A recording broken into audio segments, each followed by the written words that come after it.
All right, here we go. We're back. That was awesome. So this is the exciting thing about this year's season. To me, the most exciting thing about this year's season. We've never seen a carefree LeBron James, right? We've never seen LeBron without having the weight of his shoulder, the weight of the world on his shoulders.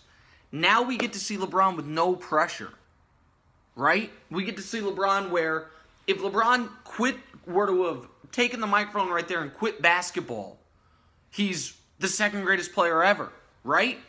So that's the world in which he lives. And I think the only fair criticism of LeBron ever has been sometimes he gets too far in his own head, right? That he overthinks the moment. But now that he's brought a championship to Cleveland, he got nothing to overthink. And what the Warriors did by adding Durant put all the pressure on them. So we might see, amazingly, some 50,000 career minutes if you include the playoffs, which is where I think he's close to, and the best LeBron ever. Like, the last 3 NBA games we saw was the greatest 3-game stretch by any player in league history. That's what LeBron just did. Now we get to see him with that monkey off his back. And so that's why I'm not betting against the Cavs this year. Someone asks, why is LeBron carefree? Was he never carefree after one in Miami? If he would have stayed in Miami, maybe. But when he goes to Cleveland, promises them one title, and then the Warriors' juggernaut comes together, he's probably thinking early in the series last year, pardon the language, but holy shit, this is never going to happen. Then Draymond gets suspended, LeBron throws up back-to-back 41s, and they win. And so now I'm just excited to see what we see from LeBron this year. No pressure, no expectation. He's already delivered on his birthright. Someone says you do realize KD's on the Warriors now. Try not to overthink it. Well, let's talk about that for a moment. Are the Warriors going to be better than last year? Are they? Are they going to start better than 24-0? Are they going to be better than 73-9? Are they going to be better than top 5 offense and top 5 defense? Are they going to once again go through a season without any major injuries? I don't know. And did this Cavs team beat that Warriors team last year? Yeah, they did. So, in basketball, more often than not, you ask yourself this question. Who's the best player on the court? And for the last decade, the answer to that question, if LeBron's been in the game, is LeBron. And that's going to be the answer if they play the Warriors again. Now, the Warriors, I get it. They're the favorites, but they're the Vegas favorites, but they have a tougher conference to go through, and they have the looming, LeBron's carefree. The Warriors, abject failure without a title. So the pressure differences couldn't be more diametrically opposed. So I just think that matters. Someone says, how many rings does LeBron need to be considered GOAT? Some people never will. I think if he makes 2 more, say he makes the finals 4 more times and wins 2 of them. If LeBron finishes his career with 5 rings and 11 appearances, you're going to have a strong case. Because he's going to finish his career with more points, rebounds, assists, steals, blocks than Jordan, no question. He's going to finish his career as the playoff leader in basically every category except for the big man categories. He's going to finish his career with more finals appearances than anyone since Russell. So, he's 1 MVP away from tying Jordan. I don't think he needs the 6 rings. Like, I say this to people because they're like, Jordan was 6 for 6. Think about it like the Olympics, okay? If I tell you there's a track and field guy who finished his career with 6 golds, 0 silvers, 0 bronzes, and I tell you there's another guy who finished his career with 5 golds, 6 silvers, 0 bronzes. It's not who had the better career. I think most people would say the guy with 1 fewer gold but 6 more silvers. So it's the same Brady v. Montana. Well, they both won 4 rings. That's great. And people are like, but Brady lost twice. But Brady lost in the Super Bowl twice. Like, the idea that you should get rewarded for losing earlier in the postseason. Because it's not like those years that Jordan didn't make the finals, they never lost. No, they just lost in the first, second, or third round. You should be rewarded for advancing further in the playoffs. Nick, you make it sound like the Warriors are just a team. The league needs... I'm not saying they're just a team. What I'm saying is, if the Warriors would have done nothing, they would have brought back a team that was 1 minute away from completing the greatest season ever, the greatest 2-year stretch ever, unanimous MVP, and a back-to-back MVP. Instead, they changed everything. You can say they're better than last year. I don't know that I believe that.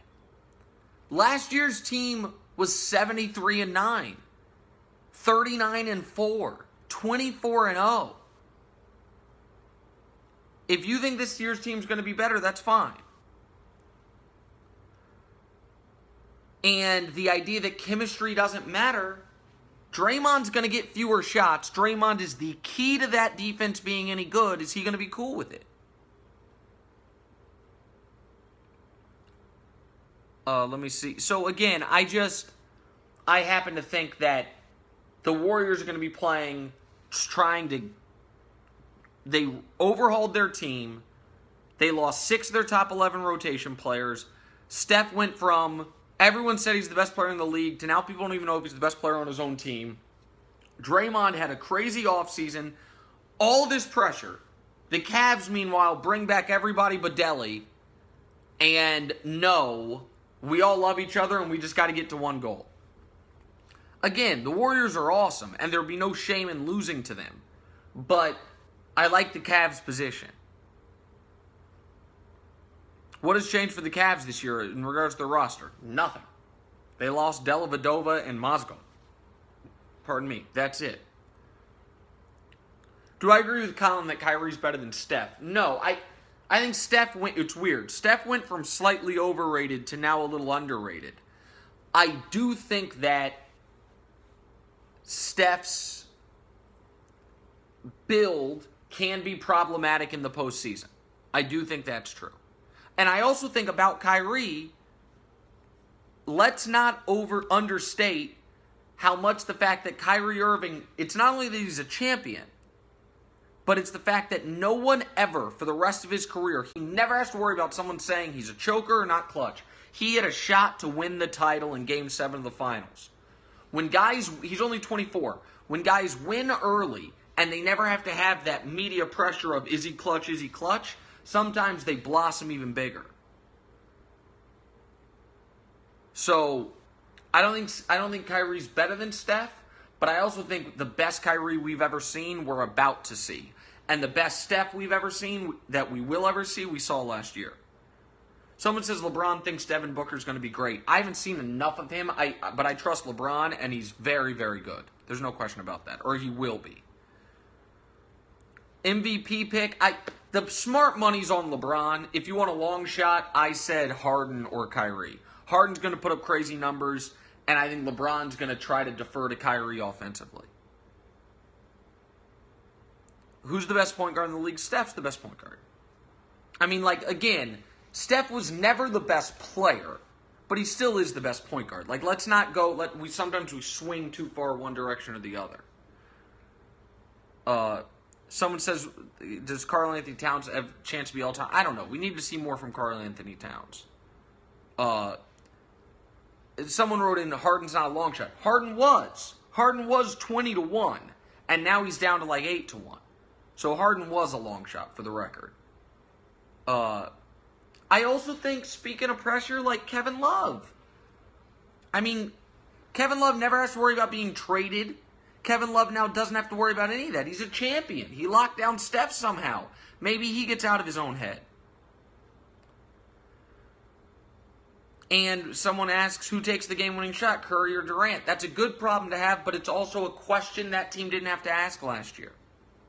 So, maybe I am overthinking it. Maybe it's as simple as you have the second best and third best player in the league, and plus Clay, plus Draymond, but Clay deep down probably thinks he's better than Steph, and now he's a third option. That's tough. So I don't know how that works for him. Let me see any other questions. People, I appreciate you saying I should Periscope more. Now, listen, I love the NFL, but the NBA is, other than my kids, my favorite thing in the world. So I will do more now that it's the season. They're doing the national anthem. Actually, we can keep talking. I was gonna make a off-color political joke there, but I didn't. Kyrie or Lillard to start a franchise? Kyrie. Someone says, what about your wife? She's third. Goes my kids, the NBA, my wife. When am I going to be on the herd again? Thursday. Let me see some other thing. The thing with Curry in the playoffs is, A, they allow a more physical style of play. B, you're playing the same team 4 to 7 times so you can game plan for them. C, I feel like he now all of a sudden, back-to-back bad finals performances, that can be in his head. Now again, maybe none of this matters, right? Maybe none of it matters because instead of Harrison Barnes clanging shots, it's Kevin Durant. But I think that's a bit of a misnomer. The idea that, Kevin Durant's taking Harrison Barnes' role. No, he's not. He's taking his roster spot, but you don't sign Kevin Durant so he can take the fourth most shots on your team and stand in the corner. You're going to change what you do. I think if people ask me the Knicks. The Knicks are the team I grew up rooting for. I think the Knicks, when healthy, will be good, but I don't think they'll be healthy all year.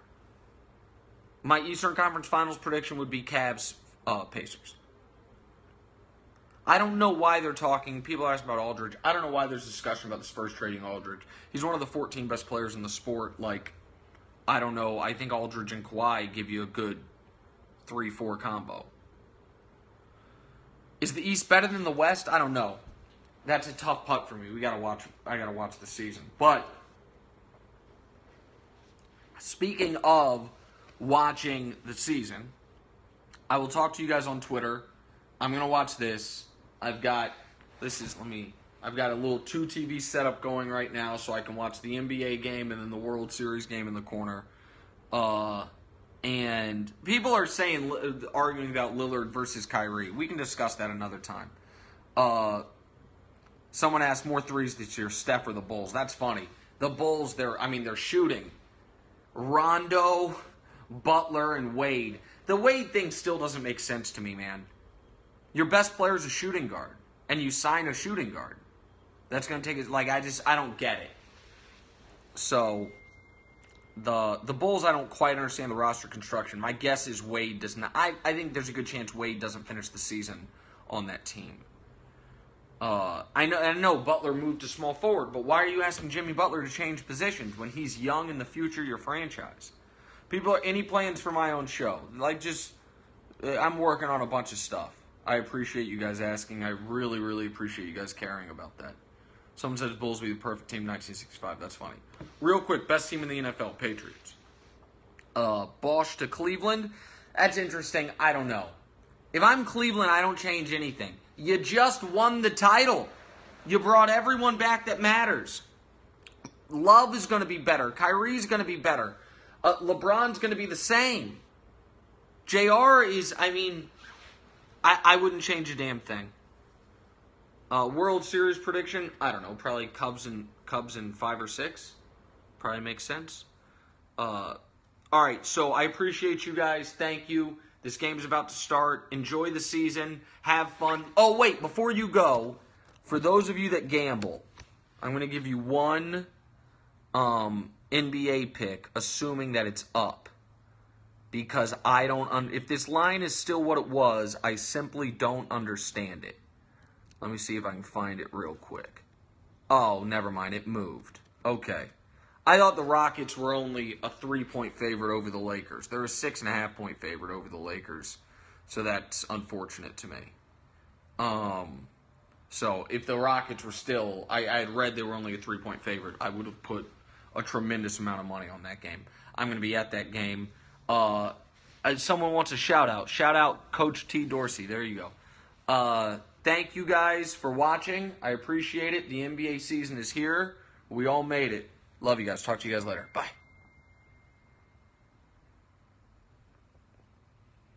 I don't know how to hang up on you. I can't quit, you guys. This would be interesting. I just Periscope the rest of my life.